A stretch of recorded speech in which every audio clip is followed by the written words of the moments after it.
الحمد لله نحمده ونستعينه ونستغفره ونعوذ بالله من شرور أنفسنا ومن سيئات أعمالنا من يهده الله فلا مضل له ومن يضلله فلا هادي له وأشهد أن لا إله إلا الله وأشهد أن سيدنا وسندنا وحبيبنا وطبيبنا وأولانا ومولانا محمدا عبده ورسوله أرسله بالحق بشيرا ونذيرا وداعيا إلى الله بإذنه وسراجا منيرا فقد قال الله تعالى في كلامه المجيد والفرقانه الحميد أعوذ بالله من الشيطان الرجيم بسم الله الرحمن الرحيم وسارعوا إلى مغفرة من ربكم وجنة عرضها السماوات والأرض وقال النبي صلى الله عليه وسلم الدنيا مثرة الآخرة قال تعالى في شأن حبيبه إن الله وملائكته يصلون على النبي يا أيها الذين آمنوا صلوا عليه وسلموا تسليما اللهم صل على سيدنا مولانا محمد وعلى آل سيدنا مولانا محمد اللهم صل على سيدنا مولانا محمد وعلى آل سيدنا مولانا محمد الحمد لله আল্লাহ রব্বুল আলামিনের দরবারে লক্ষ কোটি শুকরিয়া আদায় করি যে মহান রব, যে মহান প্রতিপালক আমাদেরকে অত্যন্ত মেহেরবানি করে সপ্তাহের শ্রেষ্ঠ দিন সাইয়্যিদুল আইয়াম পবিত্র জুমার দিনে আল্লাহ তাআলার ঘর মসজিদে আসার জন্য, বসার জন্য, পাশাপাশি কোরআন ও হাদিস থেকে গুরুত্বপূর্ণ কিছু আলোচনা শোনার জন্য সুযোগ এবং তৌফিক দান করেছেন। সেজন্য মহান মনিবকে খুশি করার লক্ষ্যে সকলেই মন প্রাণ উজাড় করে কালিমাত শুকর আদায় করি, সকলে বলি আলহামদুলিল্লাহ। দরুদ ও সালাম পেশ করি মানবতার মুক্তির দূত সাইয়্যিদুল কাউনাইন ওয়াস সাকালাইন জনাবে মুহাম্মদ রাসূলুল্লাহ সাল্লাল্লাহু আলাইহি ওয়াসাল্লামের প্রতি শাহাদাত কামনা করি। সেই সমস্ত ভাইদের জন্য, বোনদের জন্য যারা দ্বীনের জন্য, ইসলামের জন্য তাদের জীবনকে বিলীন করেছেন, আল্লাহ তাআলা তাদেরকে শাহাদাতের মর্যাদা দান করুক, সকলে বলে আমিন। সম্মানিত হাজিরিন, আল্লাহ পাক রব্বুল আলামিন আমাদেরকে যে নিয়ামতগুলো দান করেছেন তার মধ্যে অন্যতম একটি নিয়ামত হচ্ছে আমাদের সময়। এই সময়টা খুবই গুরুত্বপূর্ণ একটা বিষয় এবং এই সম্পর্কে আল্লাহ রাসূল সাল্লাল্লাহু আলাইহি ওয়াসাল্লামের সাহাবী আব্দুল্লাহ ইবনে আব্বাস রাদিয়াল্লাহু তাআলা আনহু থেকে বর্ণিত, আল্লাহর হাবিব সাল্লাল্লাহু আলাইহি ওয়াসাল্লাম বলেন, আল্লাহ তাআলার দেওয়া এমন দুটি নেয়ামত রয়েছে যার ব্যাপারে মানুষ বড়ই উদাসীন। তার মধ্যে এক নম্বর হচ্ছে সুস্থতা। মানুষ যখন সুস্থ থাকে তখন মানুষ দিন থেকে আল্লাহ তাআলা থেকে গাফেল থাকে। আর দুই নম্বর হচ্ছে মানুষের অবসর সময়। এই অবসর সময়টা আল্লাহ তাআলা একটি বড় নেয়ামত। অবসর সময়টা আল্লাহ তাআলা এই জন্যই দেন যাতে করে মানুষ এই সময়টাতে আল্লাহ তাআলা জিকির আজকার করে। এই অবসর সময় যদি আপনি বা আমি বা আমরা যদি নেক আমলের কাজে, জিকির আজকারের কাজে যদি আমরা ব্যবহার না করি, এর পাই টু পাই হিসাব আল্লাহ তাআলার কাছে দেওয়া লাগবে। এবং এই অবসর সময়টাকে কাজে লাগানোর জন্য অবসর সময় পেলে আল্লাহ তাআলা জিকির করার জন্য আল্লাহ তাআলা আদেশ করেছেন। আল্লাহ পাক রব্বুল আলামিন কুরআনুল কারীমে সূরা আলাম নাশরাহ মধ্যে বলেন, আলাম নাশরাহ লাকা সাদরাকা ওয়া ওয়াদা'না আনকা ওয়িজরাক الذي أنقض ظهرك ورفعنا لك ذكرك فإن مع العسر يسرا إن مع العسر يسرا فإذا فرغت فانصب وإلى ربك فارغب الله رب العالمين তার হাবিবকে ডাক দিয়ে বলেন, ও হাবিব, ألم نشرح لك صدرك ووضعنا عنك وزرك। ও হাবিব, আমি কি আপনার সদরটাকে, বক্ষটাকে প্রশস্ত করে দেই নাই? আপনার অন্তরের মধ্যে কি আমি হেদায়েতের আলো পৌঁছাই নাই? ووضعنا عنك وزرك الذي أنقض ظهرك। আপনি দুনিয়াতে জমিনে থাকার জন্য যে সময়টা নিয়ে এসেছেন, এই সময়ের মধ্যে কত পেরেশানি, কত চিন্তা, কত দুশ্চিন্তা, কাফেরদের কত ষড়যন্ত্র, কত কুপরামর্শ আপনাকে গ্রাস করেছে। আপনার এমন অবস্থা হয়েছে, আপনার পিঠের হাড্ডি গুলো যেন পাকা হয়ে যাচ্ছে। সেই চিন্তা, সেই পেরেশানি থেকে আমি আল্লাহ পাক রব্বুল আলামিন আপনাকে সাহায্য করেছি। জোরে বলেন সুবহানাল্লাহ। সেই পেরেশানি, সেই চিন্তা আমাদেরও আছে। এই আয়াতটা যদি আমরা একটু ব্যাখ্যা বিশ্লেষণ করি তাহলে দেখতে পাবো যে আল্লাহ তাআলা কোনো না কোনো ভাবে আমাদেরকে বলছিল, গোলাম, আমি কি তোমাদেরকে সুন্দর একটা দেহ দেই নাই? আমি কি তোমাদেরকে সুন্দর একটা মন দেই নাই? আমি কি তোমাদের বক্ষটাকে প্রশস্ত করি নাই? আমি কি তোমাদেরকে ঈমান দেই নাই? আমার সূর্য তোমরা গ্রহণ করো, আমার আলো বাতাস তোমরা গ্রহণ করো। তোমাদেরকে ওই জমিনে থাকতে হলে তোমাদেরকে চিন্তা, পেরেশানি, দুশ্চিন্তা নিয়ে থাকতে হবে।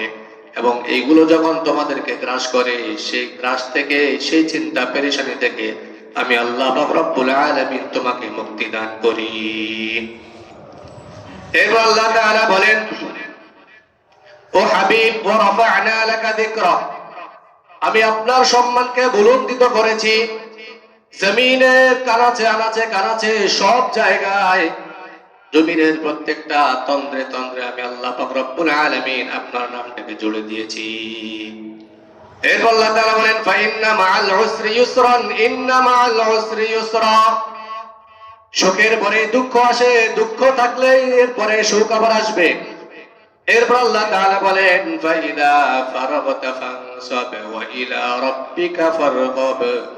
আল্লাহ তাআলা বলেন, হাবিব, এতগুলো নিয়ামত দেওয়ার পরেও আপনি যখন কাজ থেকে, আপনি যখন কর্ম থেকে বিরত হবে, তখন আপনি আপনার রবের দিকে মনোনিবেশ করবেন। আল্লাহ তাআলা তার হাবিবের মাধ্যমে আমাদেরকেও জানিয়েছেন, ও গোলাম, তুমি যখন কাজ থেকে, তুমি যখন কর্ম থেকে, তুমি যখন অবসর হইবা, তখন তুমি আমি আল্লাহ পাক রব্বুল আলামিনের জিকির করবা। জোরে বলেন সুবহানাল্লাহ। সুতরাং আমরা জমিনে থাকবো, সব সময় জিকির করবো একজনের, চিল্লায়া বলেন তিনি কে?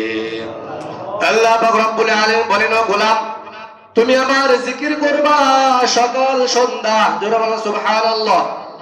আল্লাহ তাআলা বলেন, ইয়া আইয়ুহাল্লাযীনা আমানু যকুরু الله ذكرا كثيرا وسبحوه بكرة وأصيلا আল্লাহ তাআলা বলেন গোলাম তুমি যখন ঈমান আনয়ন করেছো তোমার দায়িত্ব হচ্ছে তুমি আল্লাহ তাআলা জিকির করবা আর এই জিকিরটা করবা সকাল সন্ধ্যা দুপুর রাত্রি বেলায় যখন সময় পাইবা তখনই আল্লাহ তাআলা জিকির করবা আল্লাহ তাআলা জিকির সর্বক্ষণিক করতে হবে এটা আল্লাহ তাআলার চাওয়া আল্লাহ তাআলার পাওয়া ফাইদা ফারাগতা ফানসাব ওয়া ইলা রাব্বিকা ফারগাব যখন তুমি সময় পাইবা অবসর হইবা তখন তুমি আল্লাহ তাআলার নাম জিকির করবা জোরে বলেন সুবহানাল্লাহ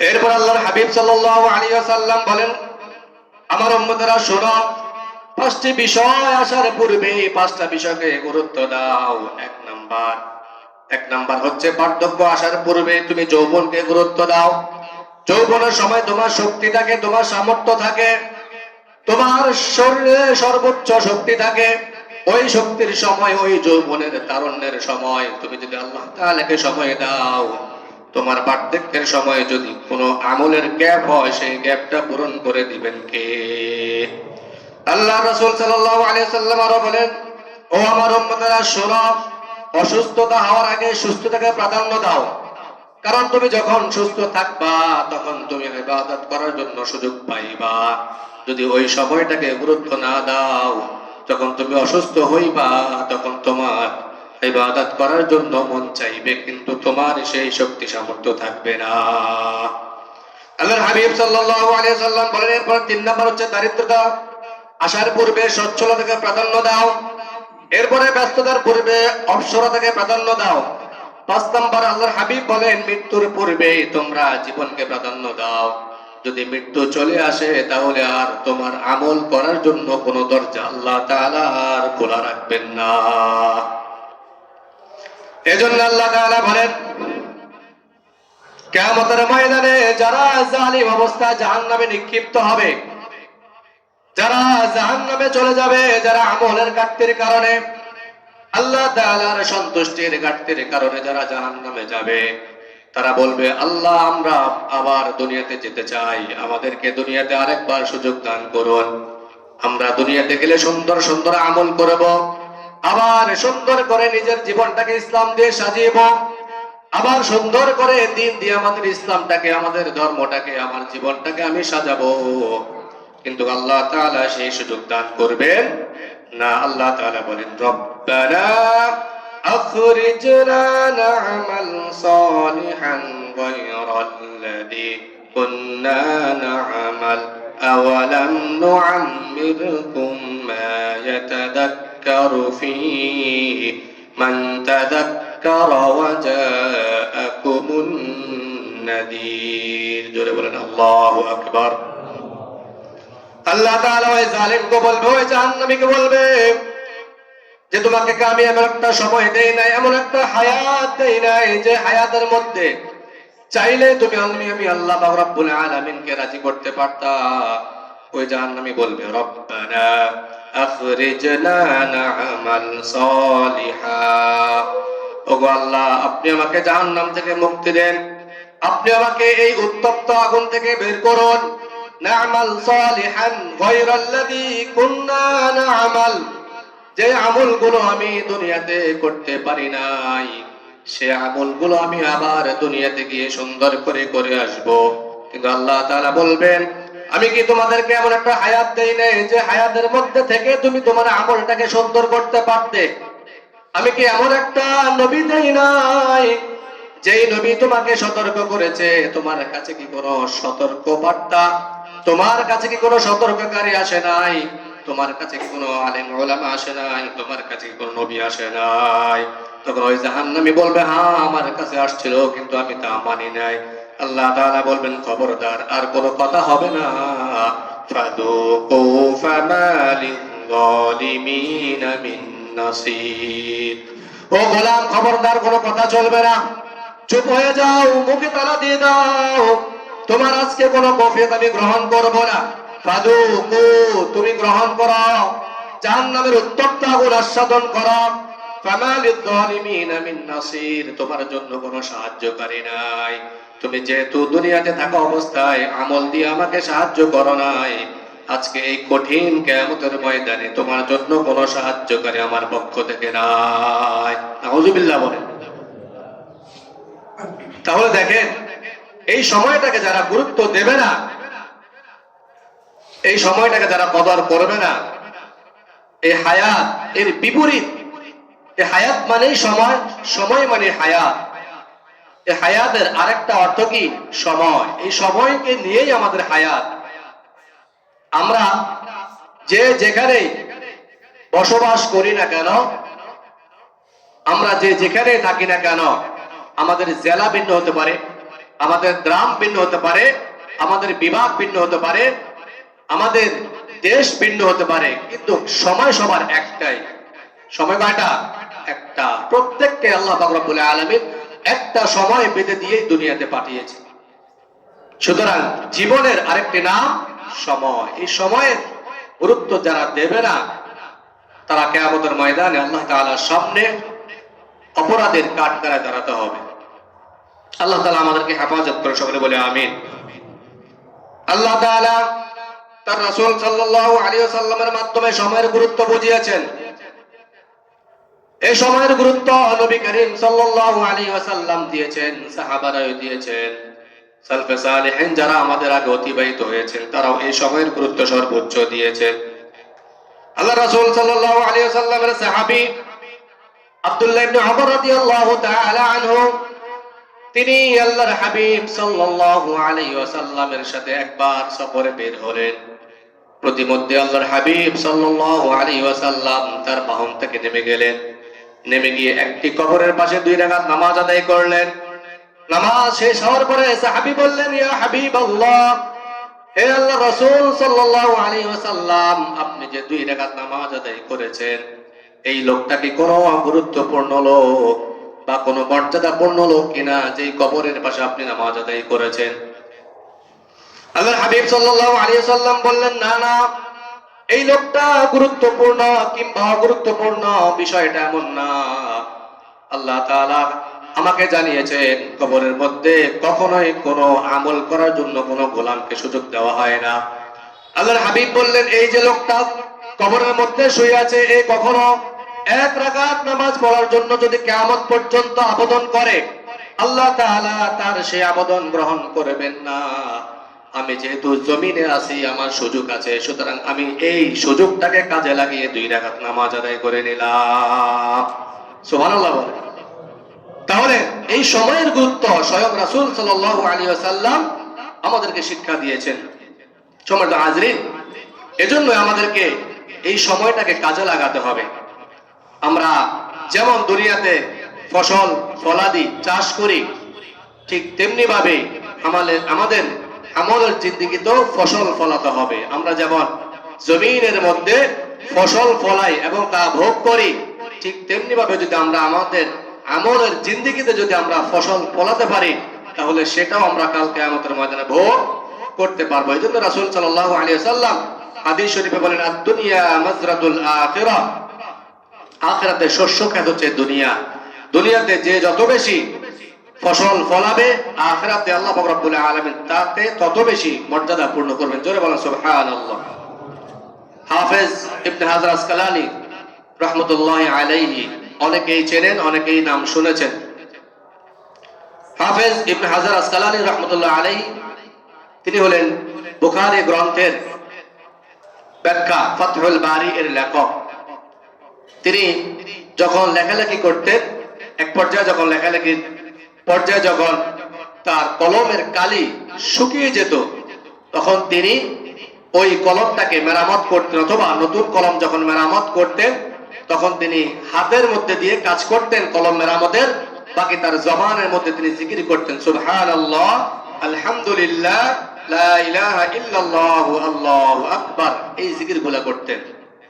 এজন্য আল্লাহ পাক রব্বুল আলামিন আমাদেরকে বারবার তাকিদ দিয়েছেন বেশি বেশি জিকির করার জন্য, এবং আমাদের উচিত বেশি বেশি জিকির করা। আমাদের উচিত আল্লাহ তাআলার ক্ষমার দিকে এগিয়ে যাওয়া, এবং আল্লাহ তাআলার ক্ষমা পাওয়ার জন্য আল্লাহ পাক রব্বুল আলামিন প্রতিযোগিতা করার জন্য বলেছেন। জোরে বলেন সুবহানাল্লাহ। আল্লাহ তাআলার ক্ষমা নেওয়ার জন্য, আল্লাহ তাআলা জান্নাত পাওয়ার জন্য আল্লাহ তাআলা এক জায়গায় বলেছেন তোমরা দ্রুত গতিতে তাড়াতাড়ি করে আল্লাহ তাআলার ক্ষমাটাকে নিয়ে নাও এবং আল্লাহ তাআলা জান্নাতটাকে অর্জন করে নাও। আরেক জায়গায় আল্লাহ পাক রব্বুল আলামিন বলেছেন তোমরা নেক আমলের জন্য, জান্নাতের জন্য, আল্লাহ তাআলার মাগফিরাতের জন্য তোমরা প্রতিযোগিতা করো। জোরে বলেন সুবহানাল্লাহ। আল্লাহর হাবিব সাল্লাল্লাহু আলাইহি ওয়াসাল্লাম বলেন কিয়ামতের ময়দানে আল্লাহ পাক রব্বুল আলামিন যাদেরকে জান্নাত দান করবেন, যারা জান্নাতের অধিবাসী হবে, তারাও আফসোস করবে একটা বিষয় নিয়ে, তা হচ্ছে আমল। কারণ আল্লাহর হাবিব সাল্লাল্লাহু আলাইহি ওয়াসাল্লাম বলেছেন যারা আমল যত বেশি তার জান্নাতটাও তত সুন্দর। জোরে বলেন সুবহানাল্লাহ। এজন্য আল্লাহ পাক রব্বুল আলামিন দুনিয়ার কাজ দ্রুত করলে তার ভিতরে লোকসান হওয়ার সম্ভাবনা আছে, কিন্তু আখিরাতের জন্য, জান্নাতের জন্য যত দ্রুত কাজ করবেন তার মধ্যে সফলতা রেখেছেন একজন ছিল। বলেন তিনি কে? আল্লাহ পাক রব্বুল আলামিন বলেন ওয়াসারিউ ইলা মাগফিরাতিম মির রাব্বিকুম ওয়া জান্নাতিন আরদুহাস সামাওয়াতু ওয়াল আরদ। আল্লাহ পাক রব্বুল আলামিন বলেন গোলাম ওয়াসারিউ ইলা মাগফিরাতিম মির রাব্বিকুম ওয়া জান্নাতিন আরদুহাস সামাওয়াতু ওয়াল আরদ। তোমরা আমার মাগফিরাতের জন্য ছুটে যাও, দ্রুত করে আমার মাগফিরাত অর্জন করে নাও, এবং এই জমিন এবং আসমানের মাঝখানে যত জায়গা ঠিক সেম পরিমাণ জায়গা সমতুল্য আল্লাহ পাক রব্বুল আলামিন জান্নাত তোমাদের জন্য রেখেছেন। জোরে বলেন সুবহানাল্লাহ। আমরা সবাই মানুষ, আল্লাহ তাআলার গোলাম। আমরা যেমন আমাদের ঘর বাড়িগুলোকে বিভিন্ন সৌন্দর্য আসবাবপত্র দিয়ে, বিভিন্ন সুন্দর আসবাবপত্র দিয়ে সাজাই, আমাদের ঘরকে সুন্দর করার জন্য আমরা খাট ব্যবহার করি, নকশাওয়ালা বিভিন্ন শোকেস ব্যবহার করি, আমরা যেমন সোফা ব্যবহার করি, ফুলদানি ব্যবহার করি, বিভিন্ন উপকরণ দিয়ে যেমনি ভাবে আমরা আমাদের দালানটাকে সাজাই, আমরা আমাদের ঘর বাড়িকে সাজাই, ঠিক সেম ভাবে আল্লাহ পাক রব্বুল আলামিন এই দুনিয়াকে সাজানোর জন্য কিছু উপকরণ দিয়েছে। আল্লাহ পাক রব্বুল আলামিন কুরআনুল কারীমে বলেন যুয়িনা লিন-নাসি হুব্বুশ শাহাওয়াতি মিনান নিসাই ওয়াল বানিন ওয়াল কানাতিরিল মুকান্তারাতি মিনাদ যাহাবি ওয়াল ফিদ্দা। আল্লাহ পাক রব্বুল আলামিন বলেন গোলাম তোমরা যেমন দুনিয়ার ঘর বাড়িকে সাজানোর জন্য বিভিন্ন উপকরণ তৈরি করো, ঠিক সেম ভাবে, ঠিক তেমনি ভাবে আমি আল্লাহ পাক রব্বুল আলামিন এই দুনিয়াকে সাজানোর জন্য বিভিন্ন উপকরণ দিয়েছি। যুয়িনা লিন-নাস, আমি মানুষকে সাজিয়েছি। যুয়িনা লিন-নাস হুব্বুশ শাহাওয়াত, মানুষকে সুন্দর ভাবে রাখার জন্য এই দুনিয়াটাকে সাজিয়েছি। তার মধ্যে এক নাম্বার উপকরণ হচ্ছে নারী, মিনান নিসাই ওয়াল বানিন। এরপরে দুই নাম্বার উপকরণ হচ্ছে তোমাদের সন্তান, সন্তানাদি, টাকা পয়সা, স্বর্ণ রৌপ্য সহ দুনিয়াতে যা কিছু আছে সব কিছু আমি আল্লাহ পাক রব্বুল আলামিন দুনিয়াকে সাজানোর জন্য দিয়েছি। আমি এই দুনিয়াটাকে সাজানোর জন্য এই উপকরণগুলো দিয়েছি। বাকি এই উপকরণের পিছনে তোমাদেরকে ছুটতে হবে বা এই উপকরণকে তোমাদেরকে ভোগ করতে হবে না, এর জন্য আমি গোলাম তোমাকে বানাই না।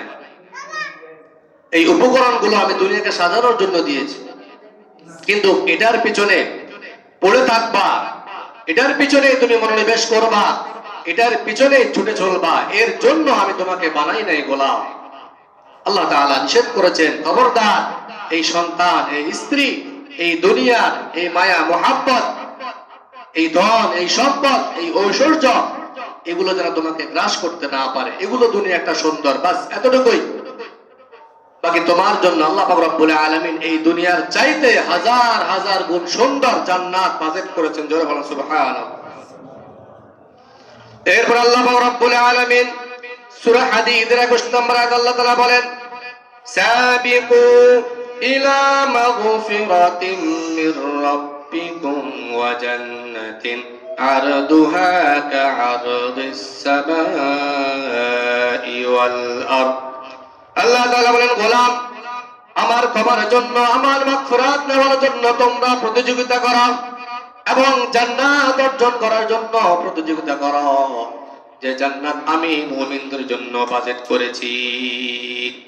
সুতরাং আমাদেরকে জান্নাত অর্জন করার জন্য আল্লাহ তাআলার সেই কাঙ্ক্ষিত ফলাফল জান্নাত পাওয়ার জন্য, আল্লাহ তাআলার ক্ষমা পাওয়ার জন্য আমাদেরকে অবশ্যই প্রতিযোগিতা করতে হবে। কিন্তু আমরা বদনসিব, আমরা আমল নিয়ে প্রতিযোগিতা করি না। আমরা প্রতিযোগিতা করি সম্পদ নিয়ে, টাকা নিয়ে, পয়সা নিয়ে, ঐশ্বর্য নিয়ে, ধন সম্পদ, এইগুলোর পিছনে আমরা সময় ব্যয় করি। অথচ সময়ের গুরুত্ব আল্লাহ রাসূল সাল্লাল্লাহু আলাইহি ওয়াসাল্লাম হাদিসের মাধ্যমে বিভিন্ন ভাবে বলেছেন।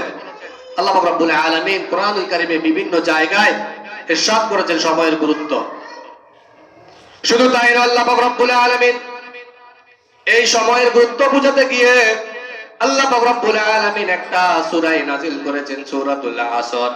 আল্লাহ তাআলা বলেন, ওয়াল আসরি ইন্নাল ইনসানা লাফি খুসর ইল্লাল্লাযীনা আমানু ওয়া আমিলুস সলিহাত ওয়া তাওয়াসাউ বিল হাক্কি ওয়া তাওয়াসাউ বিস সবর।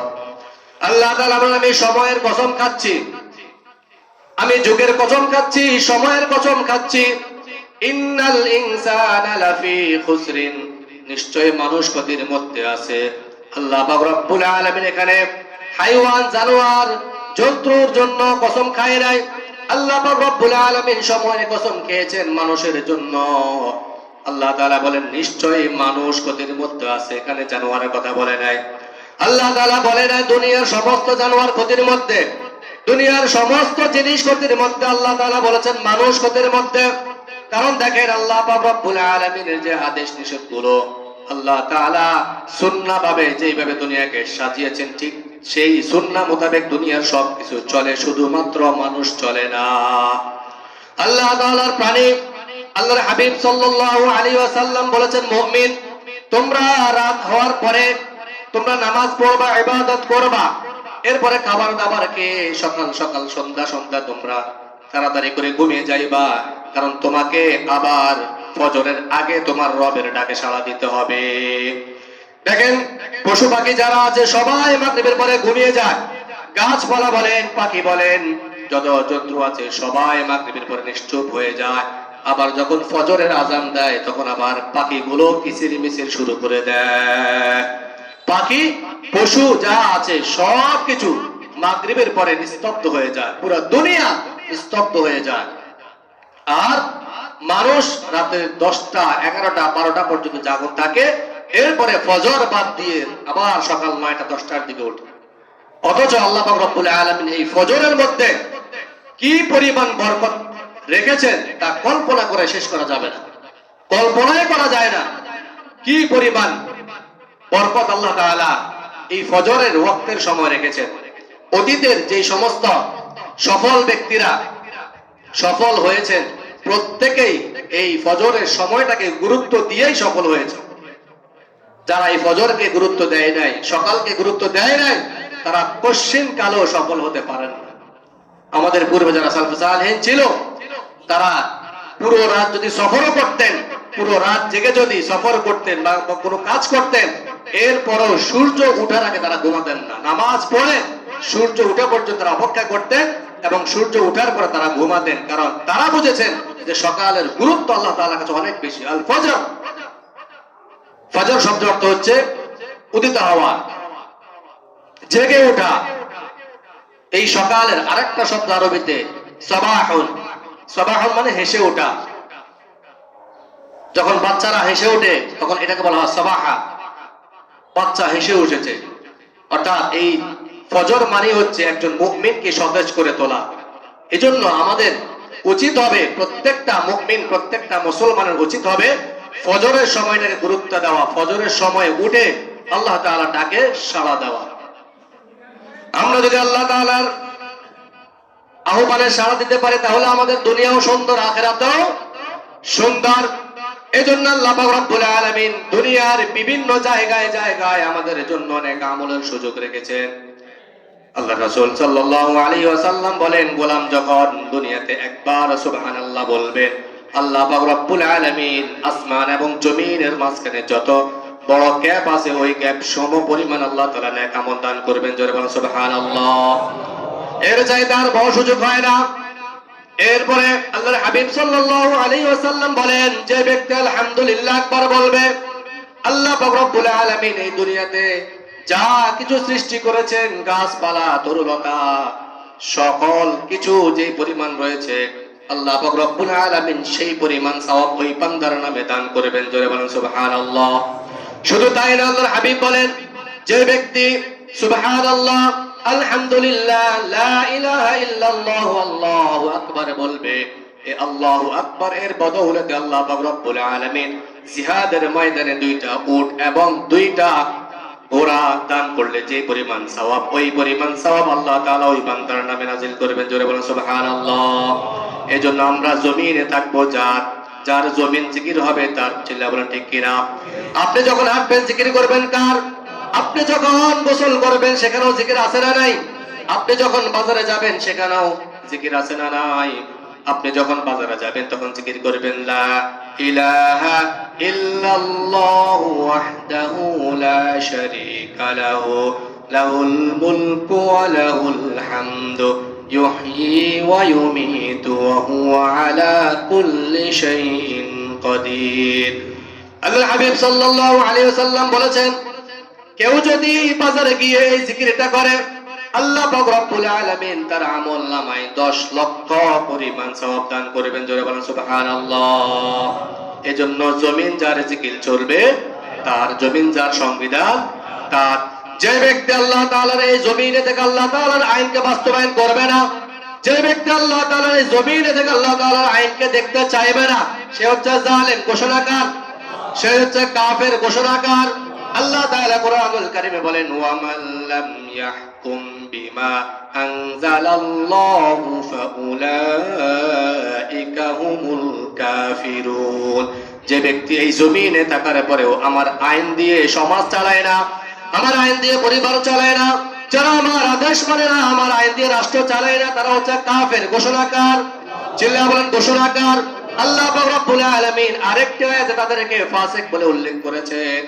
আল্লাহ তাআলা বলেন, ওয়া মান লাম ইয়াহকুম বিমা আনজালাল্লাহু ফাউলাইকা হুমুল ফাসিকুন।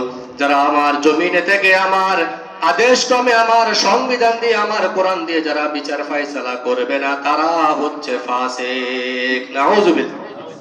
যারা এই জমিনে থাকবে কিন্তু আমার আইন মানবে না, আমার আইনকে বাস্তবায়ন করবে না, বিশেষ করে এটা শাসকদেরকে উদ্দেশ্য করা হয়েছে।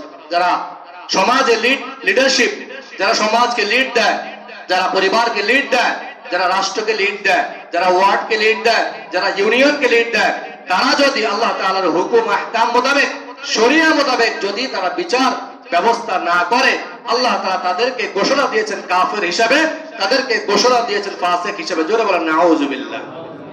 সুতরাং আমরা যে যে অবস্থা আছি, সবসময় নিজের ব্যক্তিগত জীবনে, পারিবারিক জীবনে, সামাজিক জীবনে, যেখানে আমরা বিচার ফয়সালা করব না কেন, আইন থাকবে কার?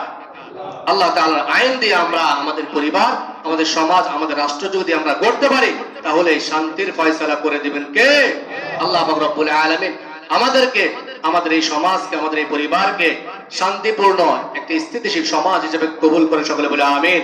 এবং আমাদেরকে সময়ের মূল্য বুঝে শুনে, সময়ের গুরুত্ব দিয়ে যেন আমরা আল্লাহ তাআলা সন্তুষ্টি অর্জন করতে পারি, আল্লাহ তাআলা আমাদেরকে সেই তৌফিক দান করে সকলে বলে আমিন। ওয়া আখিরু দাওয়ানা আলহামদুলিল্লাহি রাব্বিল আলামিন। ওয়া আসসালামু আলাইকুম ওয়া রাহমাতুল্লাহি ওয়া বারাকাতুহু।